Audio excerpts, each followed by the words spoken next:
जा ए सनम देख के जिंदगी भोखा तेरे जख्म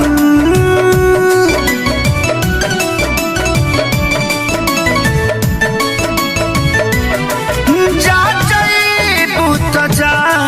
ए सनम देख के जिंदगी भोखा तेरे जख्म जनी सोचा हमारा बारे में तोहर खातिर हमारा मायल लागे ई प्यार कल परसो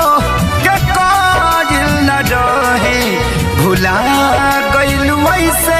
जैसे भाजिल न रहे ई प्यार कल परसो के काजिल न रहे भुला गइल वैसे जैसे